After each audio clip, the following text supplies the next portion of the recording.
Freelancer juga wajib bayar pajak? Masa sih? Eits, jangan khawatir. Ternyata nggak seribet yang dibayangkan kok.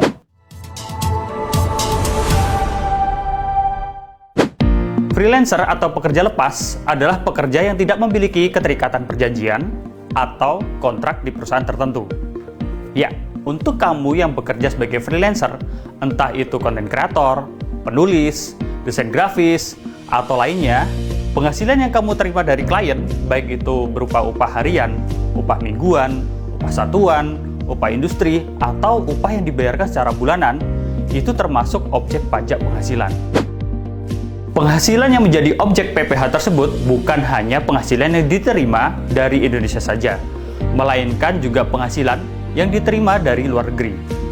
Menurut ketentuan pajak penghasilan, freelancer dikategorikan sebagai wajib pajak orang pribadi yang melaksanakan pekerjaan bebas. Ketika freelancer memperoleh penghasilan dari pemberi kerja di dalam negeri yang merupakan pemotong pajak, penghasilan tersebut akan dipotong PPh pasal 21 yang akan menjadi kredit pajak atau pengurang pajak yang harus dibayar pada akhir tahun pajak. Sebagai wajib pajak orang pribadi yang melaksanakan pekerjaan bebas, freelancer dapat menghitung penghasilan neto dengan menggunakan norma penghitungan penghasilan neto jika penghasilan bruto dalam satu tahun pajak belum mencapai 4,8 miliar rupiah. Penggunaan norma penghitungan ini akan membantu freelancer dalam menghitung pajaknya. Contoh, Edwin adalah freelancer yang tinggal di Bekasi. Pada tahun 2024, Edwin menerima penghasilan bruto sebesar 300 juta rupiah dan PPh pasal 21 yang dipotong sebesar 7,5 juta rupiah. Edwin belum menikah dan tidak memiliki tanggungan. Norma penghitungan penghasilan neto untuk freelancer yang berlaku misalnya 50%. Nah, berikut cara menghitung pajaknya.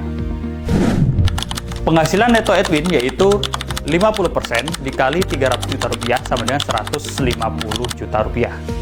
Karena Edwin belum nikah, maka penghasilan tidak kena pajak Edwin sebesar 54 juta rupiah.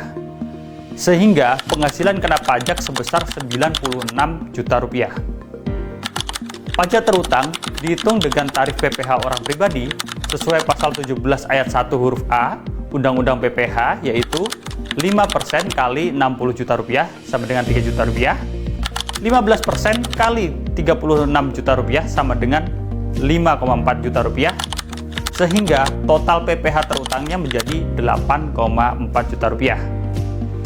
Pajak yang masih harus dibayar pada akhir tahun pajak dihitung dari pajak terutang dikurangi dengan pajak yang sudah dipotong, yaitu 7,5 juta rupiah. Jadi, pajak yang harus dibayarkan Edwin pada akhir tahun pajak 2024 hanya sebesar 900.000 rupiah. Wah, ringan ya?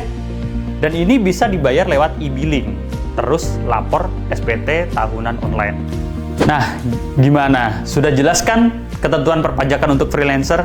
Pajak yang kita bayarkan adalah kontribusi nyata untuk pembangunan Indonesia. Jangan lupa follow untuk info menarik lainnya. Sampai jumpa di episode bersajak selanjutnya.